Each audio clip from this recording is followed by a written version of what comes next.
मैं एक दुष्ट पुरुष सहायक पात्र के शरीर में आ गया था। मैंने दूसरी मुख्य महिला पात्र को एक गली में घेर भी लिया था और उसे जबरदस्ती चूमने की तैयारी कर रहा था। इस भविष्य की बड़ी हस्ती को देखकर, जो एक बार सफल होने के बाद मुझे अपनी एक उंगली से कुचल सकती थी, मेरे पैर तुरंत कांपने लगे। क्या अभी भी अपनी जान बचाने के लिए उसका सहारा लेने का समय बचा है? कल रात सोने से ठीक पहले मैंने यूं ही एक उपन्यास के पन्ने पलटे थे। जब मैं उठा तो दुनिया पूरी तरह बदल चुकी थी। मैं दूसरे शरीर में आ गया था, ट्रांसमिग्रेटेड। मैं किताब के उस दुष्ट पुरुष सहायक पात्र के शरीर में आ गया था जिससे सब नफरत करते थे और जिसका नाम बिल्कुल मेरे नाम जैसा था, कैस्पियन। ठीक इसी समय मैं कुछ चमचों का नेतृत्व कर रहा था और किताब की दूसरी मुख्य महिला पात्र ऑरेलिया का रास्ता रोके खड़ा था। उसे दीवार के कोने में धकेल दिया गया था। नीले और सफेद स्कूल यूनिफॉर्म में उसकी पतली काया उभर कर दिख रही थी। उसके चिकने घने काले लंबे बाल उसके कंधों पर बिखरे हुए थे। उसके मुंह के बाएं कोने पर एक स्पष्ट चोट का निशान था जो उसकी पीली त्वचा पर बहुत चुभ रहा था। हालांकि उसकी नजरें शांत और जिद्दी थीं। मेरी ओर देखने वाली उसकी आंखें स्पष्ट और बर्फ जैसी ठंडी थी। मेरे पैरों ने जवाब दे दिया।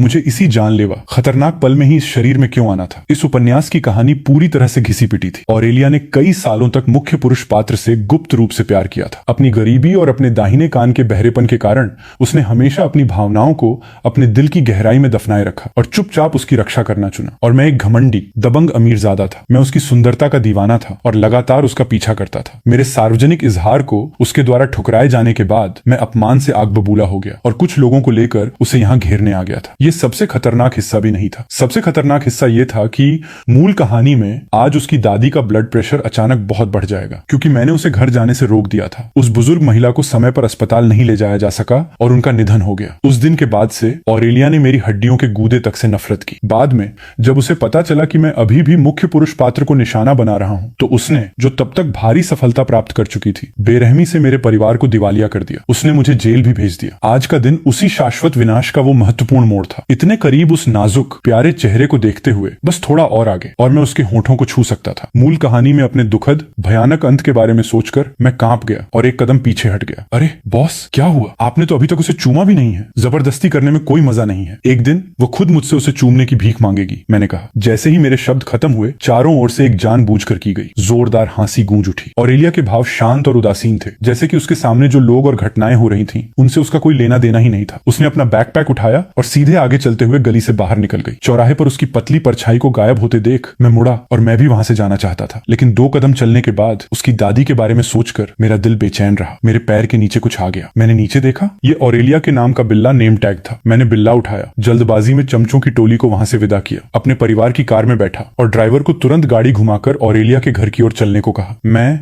एक इंसान के रूप में अभी भी अपने जीवन को बहुत संजोता हूँ। कृपया कुछ भी बुरा ना हो। कार पुरानी जर्जर इमारतों वाले इलाके के पास रुकी। कार से बाहर कूदते ही मैंने आगे ऑरेलिया की आकृति देखी। उसे शायद कुछ एहसास हुआ और उसने अपना सिर घुमाया। मुझे देखकर उसकी भौहें थोड़ी सिकुड़ गईं। तुम यहाँ क्यों आए हो? मैं अपने दिल में चिंतित था। उसकी दादी की स्थिति की पुष्टि करना चाहता था। एक पल के आवेग में शब्द सीधे मेरे मुंह से निकल पड़े। क्या ये साफ नहीं दिख रहा है? मैं तुम्हारा पीछा कर रहा हूँ। ऑरेलिया चुपचाप मुझे देखती रही। नहीं कैस्पियन, एक गुंडे की तरह व्यवहार करने में भी थोड़ा बहुत लॉजिक होना चाहिए, है ना? मैं रुक गया। उसके चेहरे पर पूरा विरोध देखकर मुझे लगा कि थोड़ा नरम रवैया अपनाना ज्यादा सुरक्षित रहेगा। अपने दिल को पक्का करते हुए मैंने अपना मुंह खोला। चूंकि मैं यहाँ आ ही गया हूँ, तो क्या तुम मुझे अपने घर में बैठने के लिए आमंत्रित नहीं करोगी? ऑरेलिया जाहिर है सहमत नहीं होती। वो बस अपनी ठंडी स्पष्ट आंखों से चुपचाप मुझे घूरती रही। अगर तुम नहीं चाहती तो रहने दो। क्या तुम्हें सच में लगता है कि मुझे इतनी परवाह है? मैं मुड़ा और कार में बैठ गया। जैसे ही कार धीरे धीरे चौराहे की ओर बढ़ी, मैंने रियर व्यू मिरर से देखा कि ऑरेलिया उस संकरी गली में जा चुकी थी। गिडियन, गाड़ी थोड़ी धीमी चलाओ। मैं चुपचाप मन ही मन समय की गणना कर रहा था। लगभग 10 मिनट बाद गली से घबराहट और शोरगुल की आवाज गूंजी। ऑरेलिया!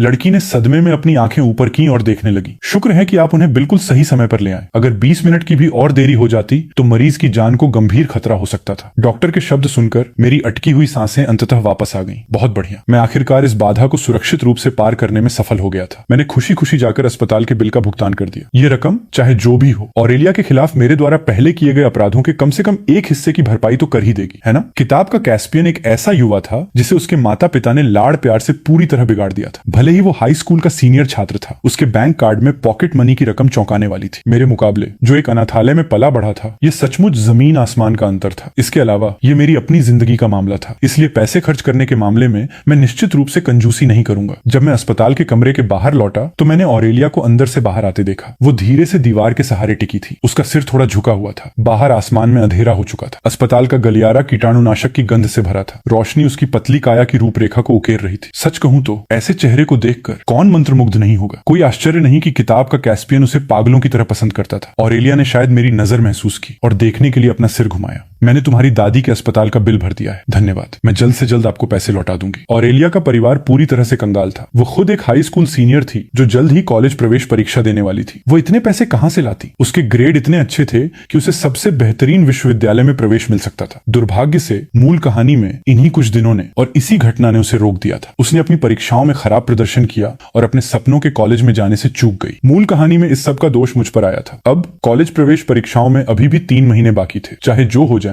मुझे यह सुनिश्चित करना था कि वो शांति से अपनी परीक्षाओं की तैयारी कर सके। लेकिन ऑरेलिया स्वभाव से जिद्दी थी। कौन जानता था कि पैसे चुकाने के लिए वो क्या कर बैठेगी। मैंने एक भौं उठाई। पैसे लौटाने की कोई जरूरत नहीं है, इसके बदले बस मेरी ट्यूटर बन जाओ। ऑरेलिया ने स्पष्ट रूप से मुझसे यह कहने की उम्मीद नहीं की थी। मैं उसे दोष नहीं दे सकता था। असली कैस्पियन ने शायद ही कभी अपनी किताबें खोली होंगी। अब से रोज मेरा होमवर्क करने में मेरी मदद करना। इसके अलावा हफ्ते में मुझे 3 ट्यूशन क्लास देना और हर क्लास कम से कम 1 घंटे की होनी चाहिए। क्या ख्याल है? कोई समस्या? बस 2 छोटे वाक्यों ने मेरे सभी छिपे हुए इरादों को पूरी तरह से उजागर कर दिया। जैसा कि उम्मीद थी, ये सुनकर ऑरेलिया ने बहुत हल्की सी त्योरी चढ़ाई। मैंने आग में घी डालने का मौका उठाया और मुस्कुराते हुए उसके करीब गया। वरना तुम खुद को मुझे सौंप सकती हो और मेरी गर्लफ्रेंड बन सकती हो। ऑरेलिया ने तुरंत एक कदम पीछे लिया, हमारे बीच की दूरी को बढ़ा दिया। उसकी आंखों की गहराई में एक जानी पहचानी ठंडक चमक उठी। दोनों विकल्पों की तुलना करने पर उसे स्वाभाविक रूप से पता था कि किसे चुनना है। ठीक है, शुक्रवार से रविवार हर रात 9 बजे सेल्फ स्टडी रूम में। मैं पूरी तरह संतुष्ट था। हालांकि कक्षा में कदम रखते ही ये अच्छा मूड हवा में उड़ गया। तुम लोगों को नहीं पता, कल कैस्पियन ने ऑरेलिया से अपने प्यार का इजहार किया और उसे ठुकरा दिया गया। ये बहुत मजाकिया है। क्या वो आईना नहीं देखता? वो जैसा है, ऑरेलिया कभी उसमें दिलचस्पी कैसे ले सकती है? जैसे ही ये शब्द बोले गए, घेरा बनाकर बैठे कई लड़के ठहाका मारकर हंस पड़े। उनमें से एक की तेज नजरों ने मुझे देख लिया। उसका चेहरा बदल गया और उसने घबराहट में बगल में बात कर रहे लड़के की बाह में कोहनी मारी। हंसी अचानक रुक गई। कैस्पियन, तुम आ गए, एक लड़के ने अजीब सी खुशामद भरी मुस्कान के साथ कहा। मुझे यह कहना ही होगा, उसके घबराए हुए चेहरे को देखकर यह स्पष्ट था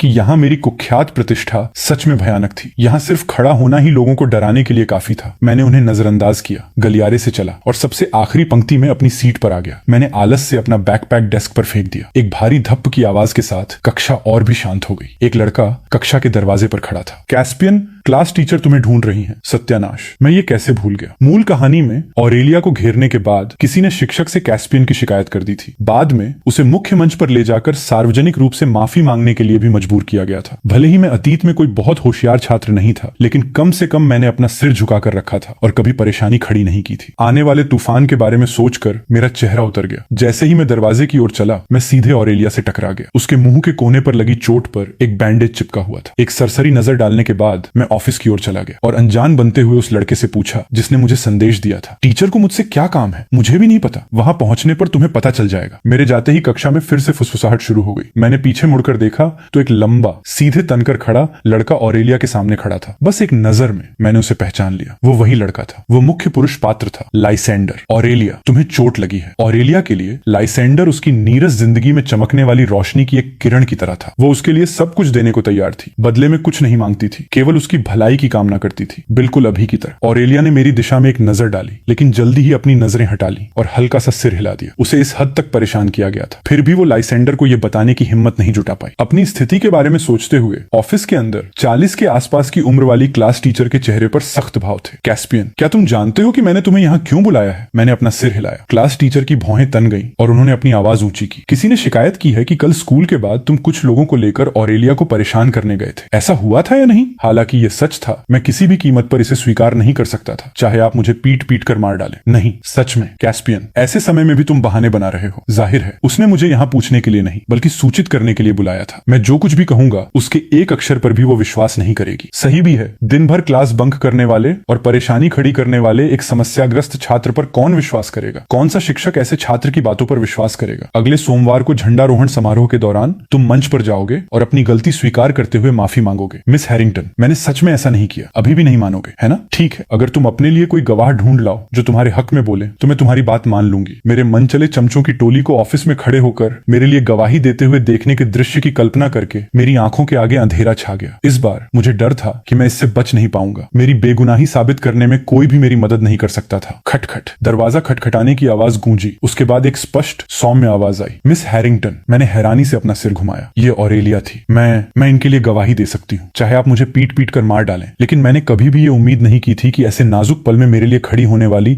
और मेरी मदद करने वाली ऑरेलिया होगी। लेकिन ये सुनकर क्लास टीचर की त्योरी और भी गहरी हो गई। ऑरेलिया बेटा, अगर कोई तुम्हें धमका रहा है तो डरो मत, स्कूल और शिक्षक तुम्हारे साथ हैं। मुझे किसी ने नहीं धमकाया। तो फिर कुछ छात्रों ने ऐसा क्यों कहा कि उन्होंने कल स्कूल के बाद तुम दोनों को एक साथ देखा था? ऑरेलिया एक पल के लिए रुकी। ऐसा इसलिए है क्योंकि मुझे अपनी पढ़ाई से जुड़े कुछ सवालों में दिक्कत थी और मैं उनसे पूछना चाहती थी कि क्या वो मुझे ट्यूशन देने के लिए कुछ समय निकाल सकते हैं। क्लास टीचर की आंखें फटी की फटी रह गईं। क्या क्या? उन्होंने मेरी ओर देखा, पूरी तरह शक से भरी हुई। सच कहूं तो इसे सुनकर कोई भी शिक्षक यही सोचेगा कि उसने कोई भूत देख लिया है। लेकिन ऑरेलिया ने मेरे सामने एक सीढ़ी रख दी थी। इस पर कदम न रखना बहुत बड़ी बेवकूफी होती। जी हाँ, मेरे माता पिता हाल ही में तलाक लेने के बारे में बहस कर रहे हैं। मैं सोच रहा था कि अगर मेरे ग्रेड बेहतर हो जाएं तो शायद वे खुश हो जाएं और शायद वे तलाक न लें। मुझे माफ करना मेरे सस्ते माता पिता, जिनसे मैं आज तक मिला भी नहीं हूँ। असलियत में मेरे पिता एक नए नए अमीर बने व्यक्ति थे, जिन्होंने बाद में मेरी माँ से सिर्फ इसलिए शादी की क्योंकि वो बहुत सुंदर थी। हालांकि मुझे जन्म देते समय मेरी माँ को बहुत अधिक खून बहने की समस्या हुई और वो लगभग मर ही गई थी। इसलिए उन बूढ़े दंपति के पास, उनके पास केवल मैं, यही एक व्यक्ति बचा है। उन्होंने मुझे अपने इकलौते बेटे को सिर पर चढ़ा रखा था। क्लास टीचर के भाव जटिल थे। काफी देर बाद उन्होंने कहा, सहपाठियों की मदद करना अच्छी बात है, लेकिन कॉलेज प्रवेश परीक्षाएं नजदीक आ रही हैं। अपनी पढ़ाई में देरी मत करना। मुझे गुस्सा नहीं आया। वैसे भी मेरे ग्रेड को देखते हुए अब देरी करने की कोई गुंजाइश बची ही नहीं थी। ऑफिस से बाहर निकलते हुए मैंने एक लंबी सांस छोड़ी। बॉस, कैसा रहा? क्लास टीचर ने आपके लिए कोई मुश्किल तो खड़ी नहीं की? मैंने ध्यान से देखा और उसे कल के अपने एक चमचे के रूप में पहचान लिया। जब उसने मेरे बगल में ऑरेलिया को देखा तो वो तुरंत सतर्क हो गया और मेरे और ऑरेलिया के बीच आ खड़ा हुआ। क्या तुमने ही चुगली की थी? तुमने जानबूझकर ऐसा किया? तुम बॉस को नुकसान पहुंचाना चाहती हो? ऑरेलिया के भाव ठंडे थे। बिना एक भी शब्द कहे वो सीधे उसके पास से गुजर गई। तुम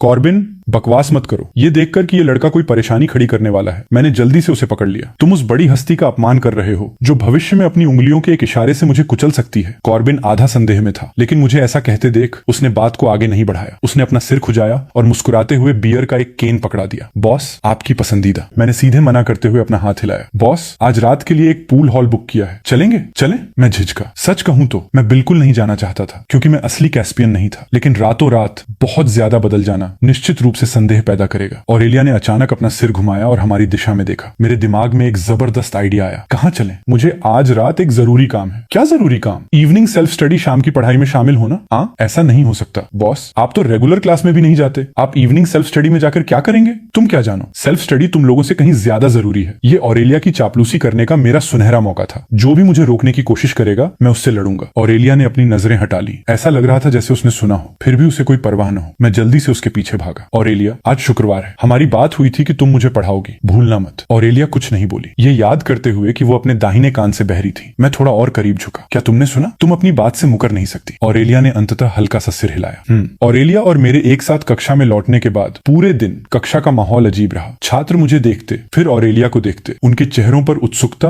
और जांच पड़ताल की रुचि साफ दिखाई दे रही थी। मैं उदासीनता से अपनी सीट पर लौट आया। वैसे भी मैं एक बड़ी मुसीबत से बच गया था और मुझे मंच पर जाकर माफी नहीं मांगनी पड़ी थी। बाकी चीजों की किसे परवाह है? जैसे ही मैं बैठा, सामने वाली सीट पर बैठे लड़के ने मुड़कर चिंता से भरे चेहरे के साथ पूछा, क्लास टीचर तुम्हें क्यों ढूंढ रही थी? उन्होंने तुम्हें डांटा तो नहीं? मैंने उसकी ओर देखा और धीरे से एक भौं उठाई। ये कैस्पियन का एकमात्र भाई सिलास था। एक तरह से चमचा शब्द उसके लिए ज्यादा सही था। सिलास एक गरीब परिवार से था, जहां 6 लोगों का परिवार एक छोटे से घर में ठुंसा हुआ था। इस माहौल ने उसके व्यक्तित्व को ऐसा बना दिया था जो असुरक्षित भी था और दूसरों को खुश करने में बहुत माहिर भी। हाई स्कूल में प्रवेश करते ही वो कैस्पियन के पीछे पीछे रहने लगा। उसका होमवर्क करने में मदद करता, झूठी छुट्टी की अर्जियां बनाता और शिक्षकों के सामने उसका बचाव करता। आप कह सकते हैं कि कैस्पियन अपने गुंडेपन में इतने मजे से इसलिए जी पा रहा था क्योंकि इसके पीछे काफी हद तक उसी का हाथ था। इसलिए कैस्पियन उस पर पूरी तरह भरोसा करता था। लेकिन हकीकत में सिलास के नजरिए से उसे लगता था कि कैस्पियन ने इन सालों में उसे लगातार दबाया है और उस पर धौंस जमाई है। आक्रोश के बीज उसके दिल में बहुत पहले ही बोए जा चुके थे, जिसके कारण अंततः उसने धोखा देने का रास्ता चुना। बाद में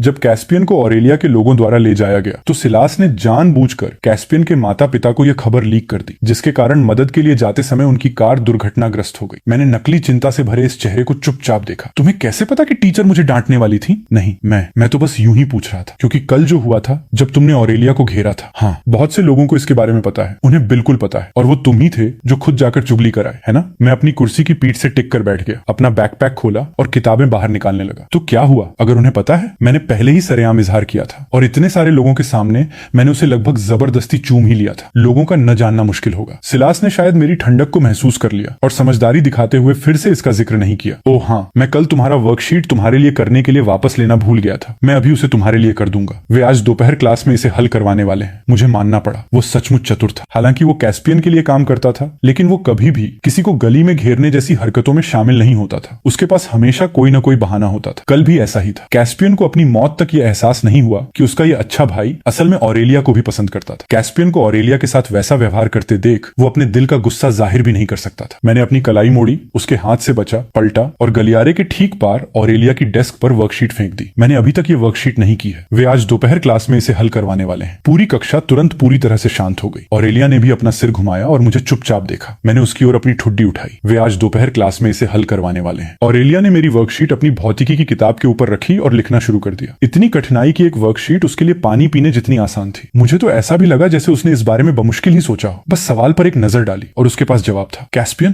तुम उसे अपना होमवर्क कैसे करने दे सकते हो? क्या तुमने अभी अभी नहीं पूछा था कि क्लास टीचर मुझे क्यों ढूंढ रही थी? बेशक ये इसलिए था क्योंकि मैं उसे देखकर मुस्कुराया। जानबूझकर चुभते हुए लहजे में बोला, पप्पी लव बचपन का प्यार। ऑरेलिया की भौहें हल्की सी सिकुड़ गईं, जिसमें चेतावनी की एक झलक थी। यह जानकर कि मैंने मजाक को थोड़ा ज्यादा ही खींच दिया है, मैं समय रहते रुक गया और उसे देखकर मुस्कुराया। बस क्लासमेट्स, बस मजाक कर रहा था। वैसे भी कल की घटना के बाद मुझे पता था कि ऑरेलिया इस तरह की सस्ती जुबानी बयानबाजी को लेकर मेरे खिलाफ मन में कोई बैर नहीं रखेगी। आंखों वाला कोई भी इंसान यह देख सकता था कि ऑरेलिया और मेरे बीच पप्पी लव होना बिल्कुल असंभव था। इससे उसकी प्रतिष्ठा भी स्पष्ट हो गई और साथ ही साथ सिलास पर एक तंज भी कसा गया। एक तीर से दो निशाने। मेरी तिरछी नजर से मुझे दिखा कि सिलास ने जैसे चैन की सांस ली, लेकिन उसका चेहरा अभी भी बहुत अच्छा नहीं लग रहा था। वो चुपचाप शब्दावली याद करने के लिए वापस मुड़ गया। मैंने भी अपनी पाठ्यपुस्तक निकाली, अविश्वसनीय रूप से एकदम नए पन्नों को देखा और अपने मन में खुद के लिए गहरी सांस ली। इस दुनिया में आने से पहले मैं पहले से ही कॉलेज के दूसरे वर्ष का छात्र था। किसने सोचा होगा कि बस अपने डॉर्म में लेटकर एक उपन्यास पढ़ने भर से मैं जागने पर कॉलेज प्रवेश परीक्षा दोबारा देने की स्थिति में आ जाऊंगा। भगवान जानता है कि मैंने अपना सारा हाई स्कूल का ज्ञान बहुत पहले ही अपने शिक्षकों को वापस कर दिया था। कोई भी इसे पूरी तरह से दयनीय स्थिति क्यों नहीं कहेगा। पूरे दिन की क्लास के बाद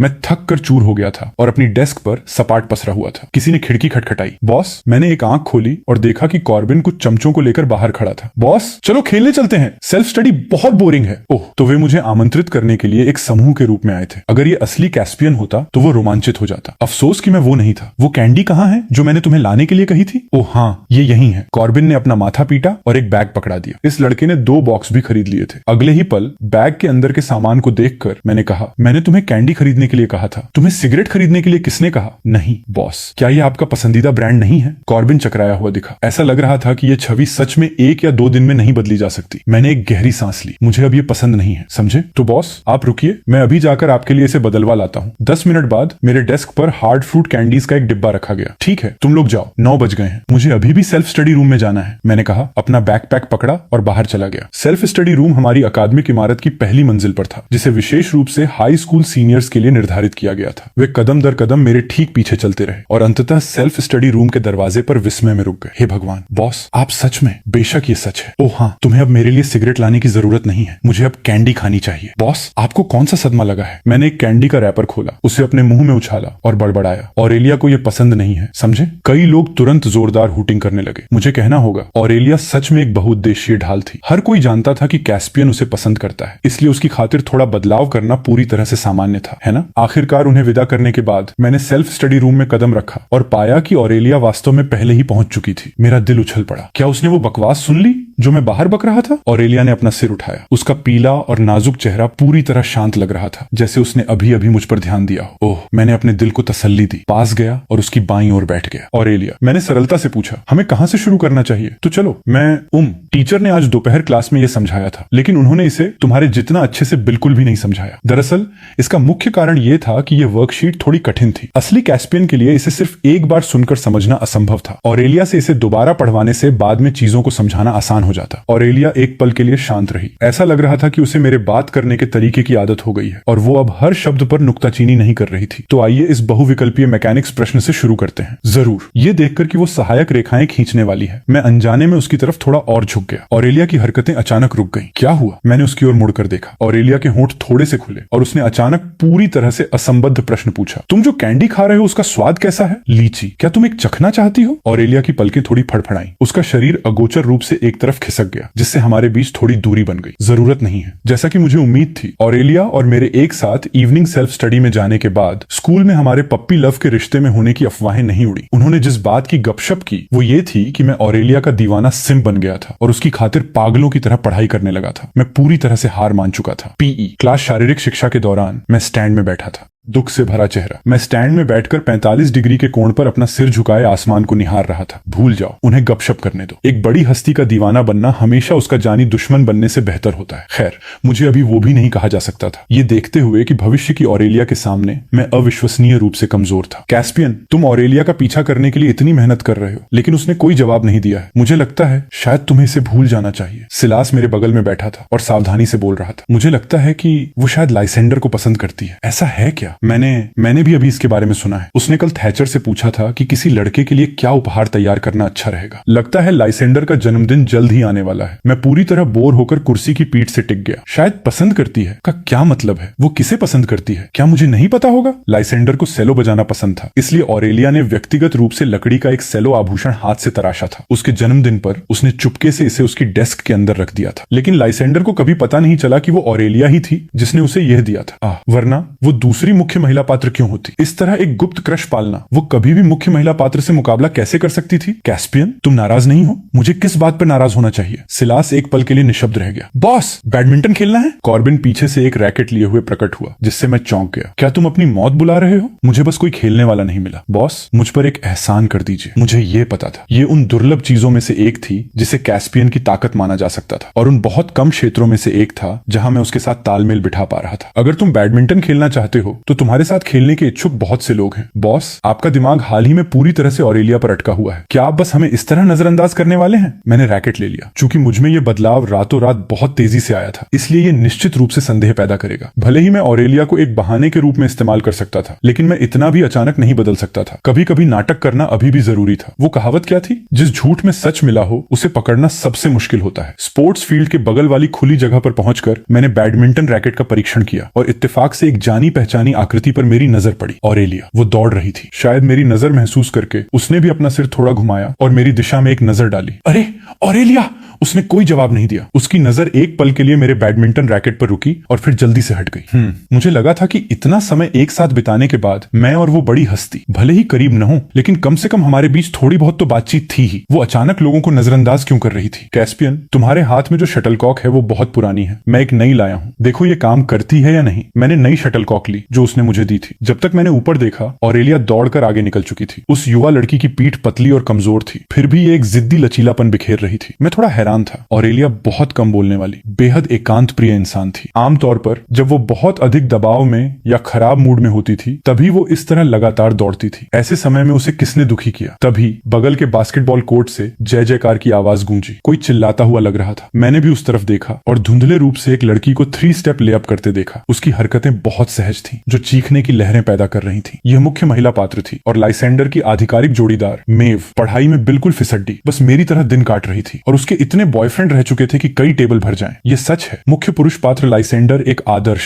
प्यारा, कोमल लड़का था, फिर भी उसे ऐसी ही एक लड़की से प्यार हो गया था। निष्पक्ष रूप से कहूं तो मेव सच में खूबसूरत थी। ऑरेलिया की ठंडी दूरी के विपरीत, जो हमेशा लोगों को अलगाव की भावना देती थी, उसके पास थोड़ी जंगली सुंदरता थी। इसमें कोई आश्चर्य नहीं कि उसे हमेशा इतना पसंद किया जाता था। लाइसेंडर के साथ जुड़ने के बाद से मेव बहुत बदल गई, लेकिन उनके पारिवारिक परिवेश और मानसिकता में अंतर के कारण दोनों अंततः शादी करने से पहले सालों तक ब्रेकअप करते रहे और फिर साथ आते रहे। मैंने अपना सिर घुमाया और जैसा कि उम्मीद थी, दर्शकों की भीड़ के पीछे खड़े लाइसेंडर की आकृति को देखा। वो पास नहीं आया, वो बस भीड़ के पार से खड़ा होकर देख रहा था। कोई भी मूर्ख उसके चेहरे पर लिखे स्पष्ट स्नेह को देख सकता था। कॉर्बिन के साथ थोड़ी देर बैडमिंटन खेलने के बाद मैं आराम करने के लिए रुका, लेकिन मेरी आंखों के कोने से मैंने देखा कि ऑरेलिया अभी भी दौड़ रही थी। हवा चली। नीले और सफेद स्कूल यूनिफॉर्म ने युवा लड़की की पतली कमर की रूपरेखा को उकेर दिया। सच में, क्या इस लड़की के पास अनंत स्टैमिना है? लेकिन ये केवल ये साबित करता था कि वो अभी बहुत खराब मूड में होगी। ये बात समझ में आती थी। बास्केटबॉल कोर्ट हमारे ठीक बगल में था। उसने निश्चित रूप से ध्यान दिया होगा कि लाइसेंडर पूरे समय मेव को देख रहा था। जिस लड़के को वो छुपकर प्यार करती थी, उसे किसी दूसरी लड़की के लिए तरसते देखकर भला कौन अच्छे मूड में हो सकता है? ऑरेलिया, मैं बस उसके पास भाग कर गया। क्या तुम दुखी हो? नहीं, मुझे तुम पर विश्वास नहीं है। मैं पूरी तरह से बता सकता हूँ। आखिर मैंने हाल ही में इस बड़ी हस्ती के साथ काफी समय बिताया था। मेरे पास निश्चित रूप से अवलोकन कौशल का यह स्तर था। तुम दुखी क्यों हो? मुझे बताओ, मैं इसे सुलझाने में तुम्हारी मदद करूंगा। ऑरेलिया ने अचानक अपनी आंखें उठाई और मुझे देखा। सुलझाओगे? तुम्हारा इससे कोई लेना देना नहीं है। मुझे नहीं पता कि यह मेरा भ्रम था या क्या, लेकिन ऑरेलिया का लहजा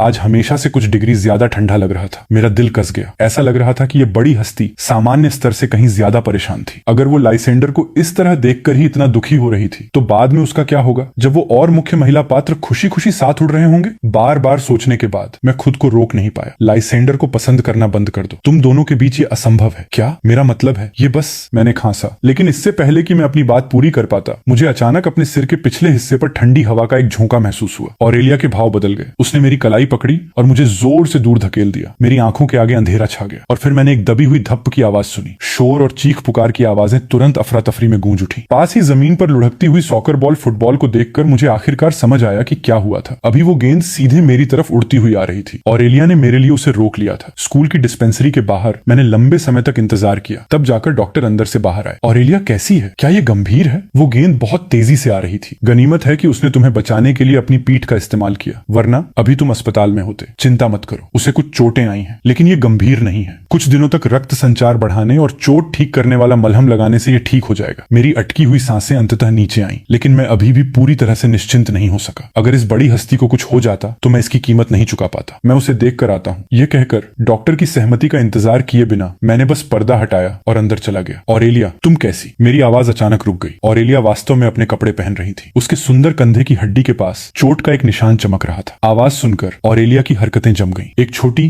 तीखी हांफने की आवाज के साथ मुझे लात मारकर बाहर निकाल दिया गया। मैं कुछ देर तक बाहर एक स्तब्धता में खड़ा रहा, जब तक कि ऑरेलिया ने अंततः दरवाजा नहीं खोला और बाहर नहीं आई। उसने खुद शांति तोड़ने की पहल की। मैं ठीक हूँ, उसकी ठंडी स्पष्ट आवाज ने मेरी तार्किकता वापस ला दी। होश में आने पर मेरा दिमाग पूरी तरह खाली था। कैस्पियन, आखिर तुमने ये क्या कर दिया? ये अच्छी बात है। मैं बस पूछने आया था। तुम ठीक हो, इसलिए मुझे राहत मिली। मुझे नहीं पता क्यों, लेकिन अपराध बोध की एक भारी भावना ने तुरंत मुझे घेर लिया। आज के लिए धन्यवाद, जरूरत नहीं है। एक पल के लिए मेरी सच में उसकी आंखों में देखने की हिम्मत नहीं हुई। मैंने छुपकर उसकी ओर देखा। सतह पर वह ठीक लग रही थी, लेकिन पहले मैंने स्पष्ट रूप से उसकी पीठ पर चोट देखी थी और हवा में औषधीय मलहम की हल्की कड़वी गंध थी। किसी कारण से मुझे अचानक याद आया कि जब उसने मुझे पहले दूर धकेला था तो एक युवा लड़की की अनूठी मीठी सुगंध मेरी नाक के सिरे पर रह गई थी। एक वायुरोधी जाल की तरह इसने मुझे पूरी तरह से लपेट लिया था। ऑरेलिया, सच कहूं तो तुम्हें ऐसा करने की जरूरत नहीं थी। क्या करने की? तुम्हारी दादी के अस्पताल का बिल भरना मेरे लिए सच में कोई बड़ी बात नहीं थी। तुम्हें इस तरह एहसान चुकाने की जरूरत नहीं है। अपने किशोरावस्था के वर्षों में ऑरेलिया के पास खुद के अलावा कुछ नहीं था। अगर ये बात न होती तो उसे कर्ज चुकाने के लिए इस तरीके का इस्तेमाल करने की जरूरत नहीं पड़ती। उस व्यक्ति की मदद करने के लिए जिससे वो कभी सबसे ज्यादा नफरत करती थी। ऑरेलिया काफी देर तक चुप रही, इतनी देर तक कि मुझे लगने लगा कि कहीं मैंने कुछ गलत तो नहीं कह दिया। तभी वो अंततः फिर बोली। उसकी आवाज ठंडी और दूर की लग रही थी। तुम ज्यादा सोच रहे हो। मुझे पता है मैं क्या कर रही हूँ। मुझे किसी के निर्देश की जरूरत नहीं है। मेरे दिल में थोड़ी घबराहट महसूस हुई और एक अकथनीय घुटन भी। मुझे नहीं पता था कि ये उसके शब्दों की वजह से था या उसके लहजे की वजह से। इतने समय तक एक साथ इवनिंग सेल्फ स्टडी में जाने के बाद उसे इस लहजे में मुझसे बात किए हुए काफी समय हो गया था। मैं कैसे भूल गया? ये बड़ी हस्ती कोई ऐसी वैसी इंसान नहीं थी जिससे मैं पंगा लेने की सोच भी सकूं। उसकी चोट को ठीक होने के लिए आराम की जरूरत के बारे में चिंता करते हुए और ये देखते हुए कि कॉलेज प्रवेश परीक्षा में केवल 1 महीना बाकी था, मैंने अपने दांत पीसे। तो फिर अच्छी तरह आराम करो। तुम्हें इस अंतिम समय के लिए इवनिंग सेल्फ स्टडी में जाने की जरूरत नहीं है। समझ गई? हो ही नहीं सकता बॉस। वो आपके लिए इतनी दूर तक गई और आप कह रहे हैं कि आप दोनों डेटिंग नहीं कर रहे हैं? कॉर्बिन पूरी तरह से हैरान लग रहा था। उसके बगल में खड़े अन्य चमचे भी बात में शामिल होने लगे। बिल्कुल,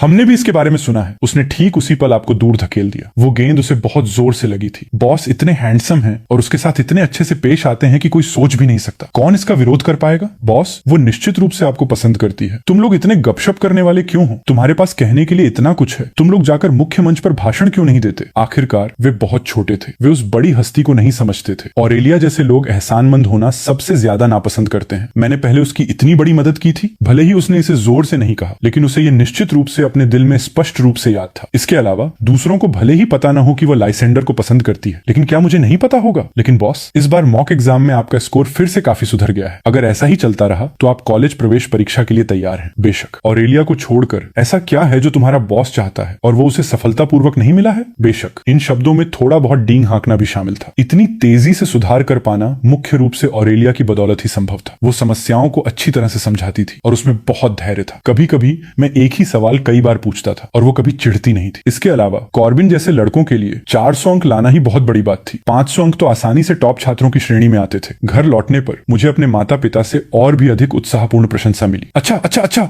मुझे पता था कि हमारा कैस्पियन ये कर सकता है। देखो हाल ही में इसमें कितना सुधार हुआ है। कैस्पियन, तुम खुद पर बहुत ज्यादा दबाव मत डालना, समझे? अगर तुम थक कर चूर हो गए तो मॉम और डैड को ही दुख होगा। ये कोई बड़ी बात नहीं है। सच कहूं तो मुझे हाल ही में एहसास हुआ कि पढ़ाई करना इतना भी मुश्किल नहीं है। कैस्पियन जो कुछ भी चाहता है बस एक बार कह दे, डैड निश्चित रूप से उसे पूरा करने की पूरी कोशिश करेंगे। एक प्यारा स्पष्ट चेहरा मेरे दिमाग में कौंध गया। मैं सीधा होकर बैठ गया। कॉलेज प्रवेश परीक्षाएं आ रही हैं। मैं आखिरी समय की तैयारी के लिए एक प्राइवेट ट्यूटर ढूंढना चाहता हूँ। मुझे यह मानना पड़ेगा, मेरे पिता बहुत ही कुशल थे। अगले ही दिन उन्होंने मेरे ट्यूटर के रूप में शहर के एक प्रसिद्ध गोल्ड मेडल शिक्षक को काम पर रख लिया और उसी दिन से मैं फिर कभी सेल्फ स्टडी रूम में नहीं गया। मैं अभी तक वापस नहीं गया हूँ। भले ही हम अभी भी एक ही कक्षा में थे और हर दिन एक दूसरे को देखते थे, लेकिन ऑरेलिया और मेरे बीच की दूरी अनजाने में ही बढ़ती गई। सिलास ने एक बार यूं ही इस बारे में पूछा और मैंने बिना सोचे ही जवाब दे दिया। कॉलेज प्रवेश परीक्षाएं आ रही हैं। हर सेकंड कीमती है। ऑरेलिया टॉप यूनिवर्सिटी में जाने लायक है। अगर मेरी वजह से उसे देरी हुई तो मैं इसकी कीमत नहीं चुका पाऊंगा। जैसे ही मेरे शब्द खत्म हुए, ऑरेलिया पीछे से चलकर आई और मेरे पास से गुजर गई। मैंने अपराध बोध के साथ उसकी ओर देखा। उसका साइड प्रोफाइल शांत था। ऐसा लग रहा था कि उसे बिल्कुल परवाह नहीं है। मैंने थोड़ी राहत की सांस ली। अपने दिल की गहराइयों से उमड़ रही एक अजीब सी भावना को दबाया और एक और वर्कशीट निकाली। अपना सिर नीचे झुकाकर लिखने लगा। 1 महीने का समय पलक झपकते ही गुजर गया। कॉलेज प्रवेश परीक्षा समाप्त होने के दिन कक्षा में किसी ने जश्न मनाने के लिए एक डिनर का सुझाव दिया। मेरे आश्चर्य के लिए थैचर वास्तव में मेरे पास आया और मुझे आमंत्रित किया। कैस्पियन, आज रात एक पार्टी के लिए सब लोग इकट्ठा हो रहे हैं। क्या तुम जा रहे हो? मैं थोड़ा हैरान था। मेरी हिचकिचाहट को देखकर थैचर मुस्कुराया और आगे बोला, ग्रेजुएशन के बाद हर कोई अपने अपने रास्ते चला जाएगा। हर किसी को इस तरफ फिर से एक साथ लाना आसान नहीं होगा। हर कोई जा रहा है, बस हम पर एक एहसान कर दो। चूंकि उसने ऐसा कहा तो मैं कैसे मना कर सकता था। ठीक है। काफी सारे लोग गए थे। प्राइवेट डाइनिंग रूम में बहुत रौनक थी। मैं एक चाय का कप पकड़े जूस पी रहा था, लेकिन मेरे दिमाग में कुछ और ही चल रहा था। आज रात ऑरेलिया वास्तव में लाइसेंडर से अपनी भावनाओं का इजहार करने की योजना बना रही थी। उस युवा लड़की के दिल में गहराई से दबा हुआ गुप्त क्रश धीरे धीरे खमीर बन गया था, जब तक कि इसे अंततः छिपाया नहीं जा सका। और इसलिए अपनी जवानी को विदाई देने वाली इस रात को उसने अपनी हिम्मत जुटाई। लेकिन दुर्भाग्य से मेव भी आज के दिन लाइसेंडर को ढूंढते हुए आ गई। नतीजतन ऑरेलिया का इजहार अंततः कभी नहीं बोला जा सका। अब इसे देखते हुए सब कुछ मूल कहानी के अनुसार ही सामने आ रहा था। फर्क सिर्फ इतना था कि मैं भी इस सभा में मौजूद था। मूल किताब से यह एकमात्र अंतर था। मुझे आश्चर्य हुआ कि क्या इससे कोई प्रभाव पड़ेगा। जब डिनर लगभग खत्म होने वाला था तो किसी ने एक गेम खेलने का सुझाव दिया। भीड़ भी कोशिश करने के लिए उत्सुक थी और अपनी सहमति व्यक्त की। अप्रत्याशित रूप से सबसे पहले जिसे चुना गया वो ऑरेलिया ही थी। जिस क्षण ये सवाल पूछा गया, सभी ने हूटिंग करना शुरू कर दिया। स्कूल में कई लोग थे जो ऑरेलिया को पसंद करते थे, लेकिन किसी को कभी नहीं पता चला कि ऑरेलिया किसे पसंद करती है। मैंने अनजाने में ही अपने सामने बैठी ऑरेलिया की ओर देखा। अप्रत्याशित रूप से मेरी नजरें उसकी नजरों से मिल गईं। मैंने तुरंत अपनी नजरें हटा ली और अपने फोन को देखने का नाटक किया। फिर मैंने ऑरेलिया की आवाज सुनी। प्राइवेट रूम एक पल के लिए शांत हो गया। उसके बाद लगभग उबल पड़ा। मेरा दिल जोर से धड़क उठा। ऑरेलिया ने हाँ कहा था। उसने सच में हाँ कहा था। लेकिन क्या किताब में यह नहीं कहा गया था कि उसने लाइसेंडर से कभी इजहार नहीं किया? अभी उसने बस यूं ही इसे स्वीकार कर लिया था। यह कहने के बावजूद ऑरेलिया के बारे में गपशप खोदने का यह एक दुर्लभ अवसर था और हर कोई स्वाभाविक रूप से इस अवसर को हाथ से जाने नहीं देता। इसलिए इसके बाद लगभग हर कोई बोतल को फिर से ऑरेलिया की ओर घुमाने के लिए समर्पित था। कैस्पियन, तुम्हारी बारी। कई बार असफल होने के बाद बोतल घुमाने का काम मुझ पर आ गया। मैं थोड़ा अनमना सा था। मैंने बोतल को दबाकर बस यूं ही घुमा दिया। हालांकि मुझे यह उम्मीद नहीं थी कि कुछ राउंड घूमने के बाद यह धीरे धीरे ऑरेलिया की दिशा में इशारा करते हुए रुक जाएगी। पूरा प्राइवेट रूम पूरी तरह से शांत हो गया। हो ही नहीं सकता। कौन नहीं जानता था कि कैस्पियन ऑरेलिया को पसंद करता है। कुछ ही क्षण पहले सभी ने सहमति व्यक्त की थी कि कोई भी बोतल को ऑरेलिया की ओर घुमाए, वे पिछले प्रश्न को ही जारी रखेंगे और पूछते रहेंगे। मुझे उम्मीद नहीं थी कि चुना गया व्यक्ति वास्तव में मैं हूंगा। मुझे कैसे पूछना चाहिए? मुझे कैसे पूछना चाहिए? कैस्पियन, ये सिर्फ एक गेम है। तुम जो चाहो पूछ लो, किसी ने कहा। बहुत बहुत धन्यवाद। एक बार जब उसने ऐसा कह दिया, अगर मैंने नहीं पूछा तो मैं डरपोक लगूंगा, लेकिन अगर मैंने पूछा तो क्या मैं खुद को अपमानित नहीं करूंगा? मेरे दिल में 10 लाख अल्पाका दौड़ पड़े, लेकिन सतह पर मैं बहुत शांत रहा। आलस से अपनी कुर्सी की पीठ पर टिकते हुए मैंने कहा, जरूर, तो मैं पूछूंगा। ऑरेलिया, मैं तुमसे पूछ रहा हूँ, क्या तुम जिसे पसंद करती हो वो व्यक्ति अभी यहाँ मौजूद है? मैं अपने दिमाग में खुद को थम्स अप दिए बिना नहीं रह सका। जरा सुनो इसे कहते हैं सवाल पूछना। इस कमरे में 1 दर्जन से अधिक लोग बैठे थे, आधे लड़के और आधी लड़कियां। ऑरेलिया चाहे जैसे भी जवाब दे, वो गलत नहीं हो सकता था। वैसे भी जब तक वो जोर से लाइसेंडर का नाम नहीं लेती, कोई भी सीधे ये पता नहीं लगा सकता था कि वो किसे पसंद करती है। सभी ने मुझसे ये पूछने की उम्मीद नहीं की थी। हालांकि 3 सेकंड बाद वे होश में आए और सामूहिक रूप से उत्साहित हो गए। उन्होंने गपशप के रोमांच के साथ ऑरेलिया को देखा। मैंने ध्यान दिया कि मेरे बगल में बैठे सिलास ने भी अनजाने में अपने कप पर अपनी पकड़ मजबूत कर ली थी। स्पष्ट रूप से घबराहट के साथ जवाब का इंतजार कर रहा था। पूरे कमरे में शायद सबसे शांत इंसान मैं ही था। आखिर मैं ही था जो सही जवाब जानता था। ओह, वास्तव में एक और व्यक्ति था जो बाकी लोगों से अलग व्यवहार कर रहा था। लाइसेंडर। वो समय समय पर अपना फोन देख रहा था। उसका ज्यादातर ध्यान उसी पर टिका था। वो मेव का इंतजार कर रहा था। मैंने अपने दिल में चुपचाप गहरी सांस ली। दूसरी मुख्य महिला पात्र की नियति बहुत पहले ही लिखी जा चुकी थी। लाइसेंडर ऑरेलिया का नहीं हो सकता था। उसकी भावनाएं अंततः सिर्फ एक रहस्य बनकर रहने के लिए तय थीं, जिसने कभी दिन का उजाला नहीं देखा। थोड़ी देर के सन्नाटे के बाद कमरा जय जयकार से गूंज उठा। मेरा दिल मचल उठा और मैंने उसकी ओर देखा, लेकिन पाया कि वो लाइसेंडर को देख रही थी। उसकी गहरी आंखें शांत और एकाग्र थीं। मैं स्पष्ट रूप से नहीं बता सकता था कि मैं इस क्षण क्या महसूस कर रहा था। भले ही मुझे पहले से ही जवाब पता था, लेकिन एक सेकंड के लिए मुझे अजीब तरह से अपनी छाती में घुटन महसूस हुई। ये इंसान इतनी जिद्दी क्यों थी? मैंने उसे पहले ही चेतावनी दी थी कि वो लाइसेंडर को पसंद न करे, फिर भी उसने। मेरा फोन वाइब्रेट हुआ। मैंने नीचे देखा, ये कॉर्बिन का संदेश था। वे जानते थे कि मैं आज रात क्लास डिनर के लिए गया था, इसलिए उन्होंने कहा कि वे बाद में मेरे साथ इकट्ठा होंगे।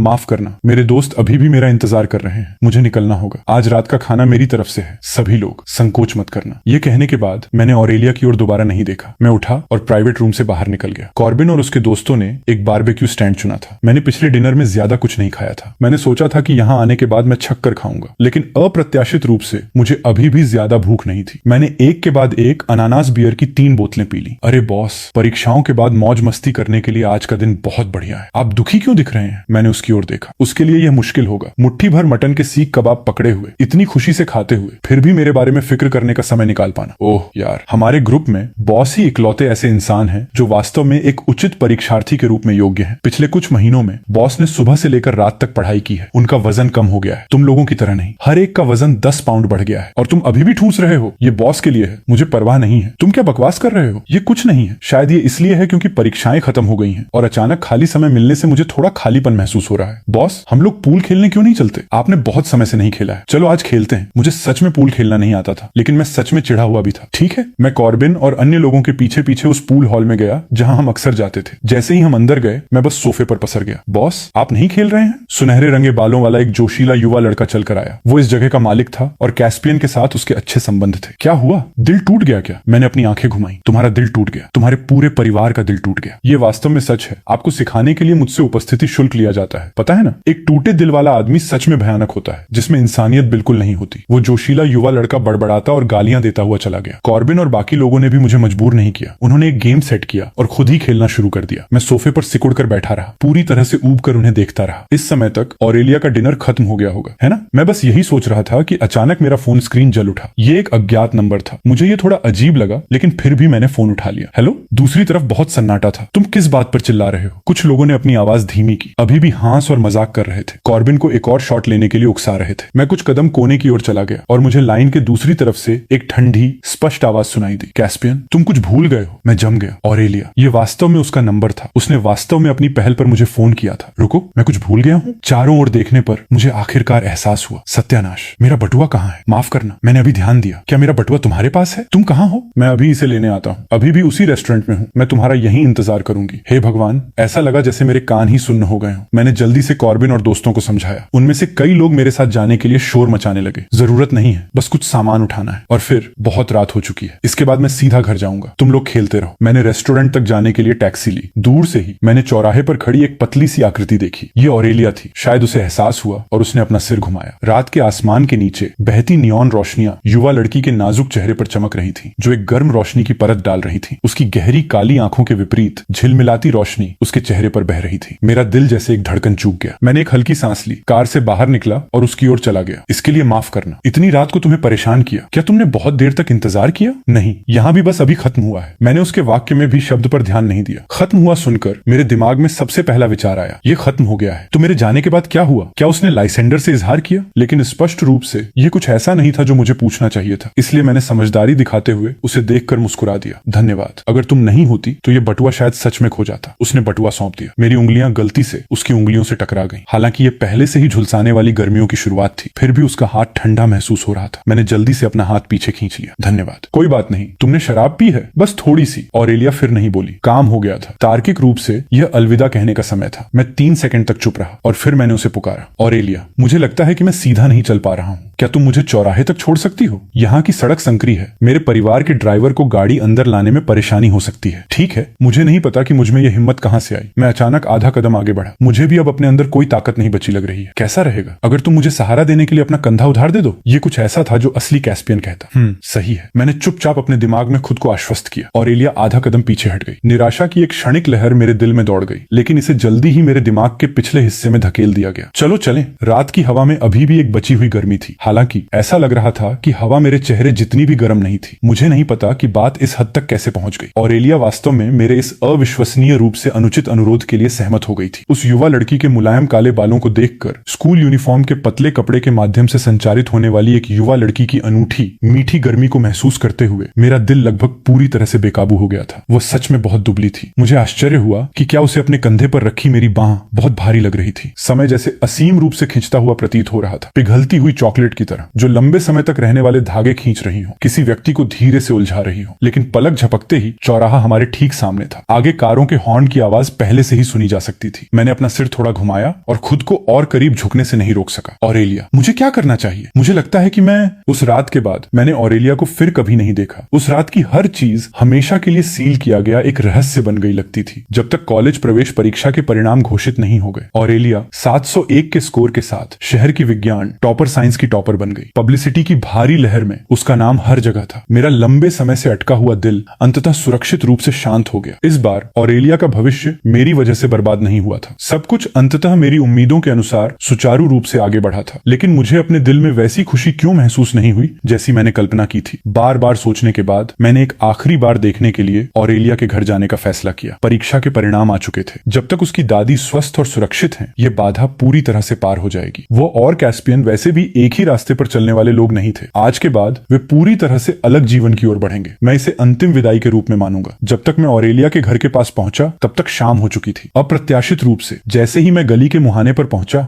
मैंने देखा कि कई लोग ऑरेलिया को घेर रहे हैं। ऑरेलिया, किसने सोचा होगा कि तुम अपनी परीक्षाओं में इतना अच्छा करोगी? बिल्कुल बिल्कुल, हमारे परिवार के पूर्वज हम पर मुस्कुरा रहे होंगे। मैंने हमेशा कहा था कि ये लड़की कुछ बनेगी। उसे देखो, वो अब टॉपर है। ऑरेलिया बेटा, तुमने इस बार बहुत अच्छा किया। तुम्हें बहुत सारी स्कॉलरशिप की रकम मिली होगी, है ना? देखो, तुम्हारे बड़े चचेरे भाई की जल्द ही शादी होने वाली है और परिवार के पास पैसे की कमी है। तुम हमें पहले कुछ पैसे उधार क्यों नहीं दे देती? चिंता मत करो, इसे हमारी तरफ से एक ऋण समझो। जब हमारे पास पैसे होंगे तो हम निश्चित रूप से इसे चुका देंगे। ये सुनकर मुझे अंततः इन लोगों की पहचान समझ में आ गई। ऑरेलिया के माता पिता की मृत्यु बहुत पहले हो गई थी और उसके सभी रिश्तेदारों ने उसे बोझ की तरह माना था और बहुत पहले ही उससे संपर्क तोड़ लिया था। मूल किताब में केवल 2 वाक्यों में इस हिस्से का जिक्र किया गया था, जिसमें कहा गया था कि ऑरेलिया के कॉलेज जाने के बाद उसने अपना खुद का व्यवसाय शुरू किया और अपनी पहली बड़ी कमाई की। तभी इन रिश्तेदारों ने उसे फिर से निशाना बनाया और बहुत परेशानी खड़ी की। लेकिन एक बिजनेस टाइकून बनने के उसके रास्ते में कुछ बाधाओं के अलावा ये कुछ भी नहीं था, जिसे हल्के में टाल दिया गया था। हालांकि इस क्षण तक मुझे वास्तव में यह एहसास नहीं हुआ था कि किशोर ऑरेलिया के लिए हर अपमान और दर्द कितना वास्तविक था। उसका जीवन कभी भी एक सुगम यात्रा नहीं रहा था। ऑरेलिया की पीठ मेरी तरफ थी, इसलिए मैं उसके भाव नहीं देख सकता था। मेरे पास पैसे नहीं है। उन लोगों के चेहरे तुरंत बदल गए। तुम कहती हो तुम्हारे पास पैसे नहीं है, इस पर कौन विश्वास करेगा? ऑरेलिया, चाहे जो भी हो, हमने तुम्हें बड़ा होते देखा है। अब जब तुम सफल हो गई हो तो तुम लोगों को पहचानने से इनकार नहीं कर सकती। तुम इतनी बेरहम नहीं हो सकती। ऑरेलिया ने उन्हें नजरअंदाज किया और सीधे आगे चलते हुए वहां से जाने की कोशिश की। उनमें से एक 25 या 26 साल का दिखने वाला आदमी उसे जोर से धक्का दिया। ऐ लड़की, तुम किसे अपना एटीट्यूड दिखा रही हो? ऑरेलिया को इतनी जोर से धक्का दिया गया कि वो दीवार से जा टकराई। तुम क्या कर रहे हो? गली में मौजूद सभी लोगों ने एक साथ अपना सिर घुमाया। ऑरेलिया ने भी तेजी से अपना सिर घुमाया। उसकी आंखों में सदमे की एक झलक दिखाई दी। जिस आदमी ने ऑरेलिया को धक्का दिया था, उसने मुझे ऊपर से नीचे तक देखा, फिर ऑरेलिया को देखा। उसके चेहरे पर एक अजीब सी मुस्कान आ गई। ओहो, बुरा नहीं है लड़की, तुमने तो इस तरह के एक अमीर युवा मास्टर को भी फंसा लिया है। ऑरेलिया का चेहरा तुरंत बर्फीला हो गया। उनका मुझसे कोई लेना देना नहीं है। अगर तुम्हें कोई समस्या है तो मुझसे निपटो। तुम कहती हो कि उसका तुमसे कोई लेना देना नहीं है और हम मान लें? उसकी कलाई पर जो घड़ी है उसकी कीमत लगभग 1 लाख है। तुम कहती हो कि तुम्हारे पास पैसे नहीं है। ठीक है, तो उसे तुम्हारे लिए पैसे चुकाने दो। हम्फ, तुम्हारी आंखें काफी तेज हैं। अफसोस कि तुम कानूनी तौर पर अंधे हो। क्या तुम जानते हो कि जबरन वसूली और ब्लैकमेल के लिए तुम्हें कितने साल की सजा हो सकती है? उस समूह के भाव तुरंत बेहद भद्दे हो गए। वो आदमी सीधे मुझ पर झपटा। मैंने तुम्हें इज्जत दी थी, है ना? तुम छोटे। हम्फ, एक ठंडे चेहरे के साथ मैंने सीधे उसके पेट पर एक जोरदार लात मारी। मुझे भी उम्मीद नहीं थी कि इस दुनिया में आने के बाद मैं पहली बार जिस लड़ाई में पड़ूंगा वो इन परिस्थितियों में होगी। मैं एक ऐसा व्यक्ति हूं जिसे परेशानी खड़ी करना पसंद नहीं है, लेकिन मैं इससे डरता भी नहीं हूं। उन कुछ लोगों ने शुरू में जवाबी हमला करने की कोशिश की, लेकिन अंततः उनके चेहरे पर चोटें आईं और वे सूज गए। मैंने उनके कराहने की आवाज को अनसुना कर दिया और ऑरेलिया को धक्का देने वाले उस आदमी को पकड़ लिया। मैं उसका सिर दीवार पर पटकने ही वाला था। लड़ना बंद करो, ऑरेलिया ने अचानक मुझे पुकारा। मैं रुक गया। तभी बाहर से अफरा तफरी भरे कदमों की आवाज आई। कॉर्बिन चमचों के एक समूह को लेकर अंदर आ गया। बॉस, इन कचरे के टुकड़ों ने आपको कैसे नाराज कर दिया? पहले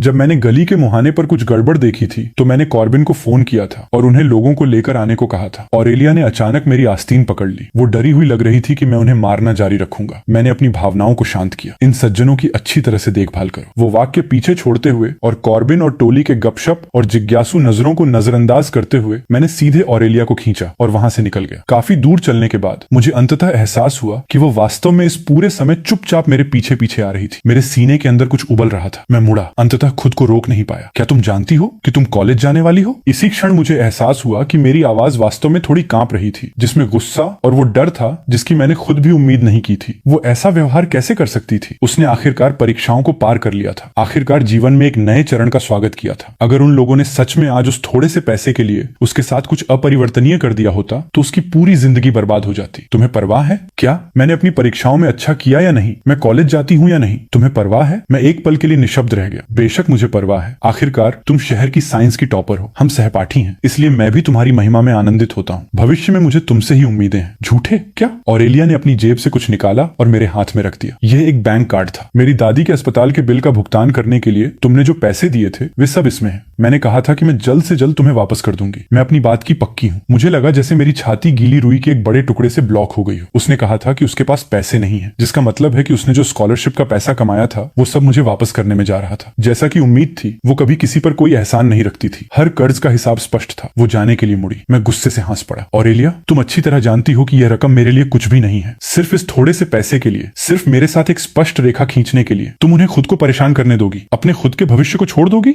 मैं ऐसी हूँ तुम्हारी वजह से। मेरा दिमाग तुरंत पूरी तरह से खाली हो गया। क्या मुझे परवाह नहीं है कि वे मेरे साथ कैसा व्यवहार करते हैं? लेकिन तुम अलग हो। चारों ओर पूरी तरह से सन्नाटा था, इतना सन्नाटा कि मैं अपनी धीरे धीरे तेज होती धड़कन को सुन सकता था। वो पैसे तुम्हारे लिए कुछ भी नहीं हो सकते, लेकिन वे मेरे लिए बहुत महत्वपूर्ण है। मैं तुम्हारे अलावा किसी का भी पैसा उधार रख सकती हूँ। सच कहूँ तो इन सालों में वे एक से अधिक बार परेशानी खड़ी करने आए हैं। मैंने वो सब सहा, लेकिन इस बार बात अलग थी। ऐसा लग रहा था जैसे कोई चीज जिसे लगातार छिपाया जा रहा था वो अचानक सामने आ गई हो। ऑरेलिया, मैंने अनजाने में अपनी मुट्ठियां कस ली। ये कहने का तुम्हारा क्या मतलब है? ऑरेलिया चुपचाप मुझे देखती रही, एक भी शब्द नहीं कहा। उसकी नजरों के नीचे मुझे थोड़ा दोषी महसूस हुआ। मेरा चेहरा और भी गर्म होता हुआ लग रहा था। अगर तुम स्पष्ट रूप से नहीं समझाओगी तो आज यहाँ से जाने की सोचना भी मत। मुझे लगा था कि मैंने काफी स्पष्ट रूप से बात की है। मुझे नहीं पता कि मुझ में ये हिम्मत कहाँ से आई, लेकिन मैंने सख्त होने का नाटक किया। बेशक ये स्पष्ट नहीं है, मुझे एक भी शब्द समझ नहीं आया। अगर तुम स्पष्ट रूप से नहीं समझाओगी। मैंने सड़क की ओर देखा जो आवाजों और यातायात से गुलजार थी, फिर भी केवल ये छोटा सा कोना दूर और शांत था। ऑरेलिया ने मुझे देखा। मैं उससे एक सिर लंबा था, लेकिन इस समय सख्त होने का नाटक करने से मुझे अजीब तरह से आत्मविश्वास की कमी महसूस हो रही थी। जैसे ही मैं आंतरिक रूप से द्वंद्व में था, वह अंततः बोली, मैं तुम्हें पसंद करती हूँ। इस क्षण सभी आवाजें गायब होती हुई प्रतीत हुई। केवल उसकी कोमल धीमी आवाज और गर्म उलझी हुई सांसें मेरी सभी इंद्रियों पर हावी हो गईं। क्या तुम्हें इस बार समझ में आया? जब मैं होश में आया तो मैं उसकी बदलती नजरों के गहरे कुंड में गिर गया। शाम की बची हुई हवा मेरे चेहरे को छू कर गुजरी, जो एक कोलाहलपूर्ण गर्मी ला रही थी। ऑरेलिया, तुमने खुद ऐसा कहा था। मैंने उसके चेहरे को अपने हाथों में थामा। मेरे दिल की धड़कन की तेज आवाज के बीच मैंने अपना सिर नीचे किया और उसे चूम लिया। बगल से कुछ शोर होता हुआ प्रतीत हो रहा था। जैसे ही मैं अपना सिर घुमाने वाला था, ऑरेलिया मेरे कंधों से लिपट गई, अपना सिर उठाया और मुझे फिर से चूमा। गर्म सांसें उलझ गईं और हमारी सांसें धीरे धीरे भारी हो गईं। वो अभी कौन था? वो वही लोग हैं जिन्हें तुमने बुलाया था। तो इसका मतलब ये नहीं है कि उन्होंने सब कुछ देख लिया। कोई बात नहीं, वे पहले ही जा चुके हैं। रुको रुको, क्या तुम्हारा ध्यान यहाँ थोड़ा भटक नहीं रहा है? रुको, एक सबसे महत्वपूर्ण सवाल है जो मैंने नहीं पूछा है। ऑरेलिया,